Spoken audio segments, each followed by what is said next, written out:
کیا خواجہ آصف کو جنرل باجوہ کے متعلق بات چیت سے روک دیا گیا؟ کیا واقعی باجوہ نومبر 2022 میں توسیع چاہتے تھے؟ شہباز شریف کی حکومت سابق army chief general retired Qamar Javed Bajwa پر وزیر دفاع خواجہ آصف کی تنقید کی وجہ سے بے چین نظر آ رہی ہے۔ ایک اہم وفاقی وزیر نے نام ظاہر نہ کرنے کی شرط پر بتایا ہے کہ وزیر دفاع نے جو کہا وہ شہباز حکومت کی پالیسی ہے اور نہ نون لیگ کی۔ انہوں نے کہا کہ فی الوقت حکومت کی توجہ سابق D G ISI general retired Faiz Hamid پر مرکوز ہے، جنہیں فوجی حکام نے گرفتار کیا ہوا ہے۔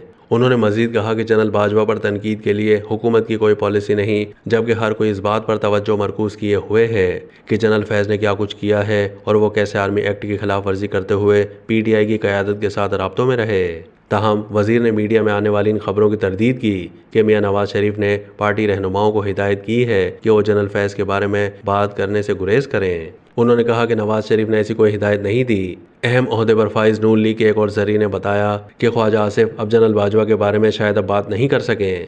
جب ان سے پوچھا گیا کہ کیا خواجہ آصف کو وزیر اعظم شہباز شریف یا نون لیگ کے قائد میاں نواز شریف کی جانب سے ایسا کرنے سے روکا گیا ہے، تو ذریعے نے کہا کہ انہیں اس بارے میں علم نہیں، لیکن انہوں نے کہا کہ میرے خیال میں وزیر دفاع کو خاموش رہنے کی درخواست کی گئی ہے۔ خواجہ آصف پچھلے چند دنوں سے ٹی وی ٹاک شو میں الزام عائد کرتے نظر آئے ہیں کہ جنرل باجوہ نے ملک میں مارشل لا لگانے کی دھمکی دی تھی کیونکہ وہ نومبر 2022 میں اپنی مدت ملازمت میں دوسری مرتبہ توسیع چاہتے تھے۔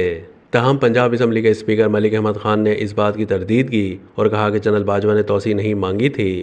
انہوں نے اشارتاً کہا کہ ممکن ہے کچھ باتیں خواجہ آصف کے ذہن سے نکل گئی ہوں۔ بعد ازاں ایک ٹاک شو میں خواجہ آصف نے کہا کہ ان کی یادداشت اچھی ہے۔ ان کا کہنا تھا کہ یہ بہت ممکن ہے کہ میں مستقبل کی پیش گوئی نہیں کر سکتا، لیکن ماضی کے حوالے سے میری یادداشت محفوظ ہے۔ وزیر دفاع نے زور دے کر کہا کہ جنرل باجوہ نے ایک نشست میں کہا تھا کہ وہ ملک میں مارشل لا لگائیں گے۔ خواجہ آصف کے اس بیان کے بعد ملک احمد خان نے ایک ٹاک شو میں ایک مرتبہ پھر اصرار کیا کہ جنرل باجوہ نے کئی مواقع پر اسی موقف کو دہرایا کہ وہ توسیع نہیں چاہتے۔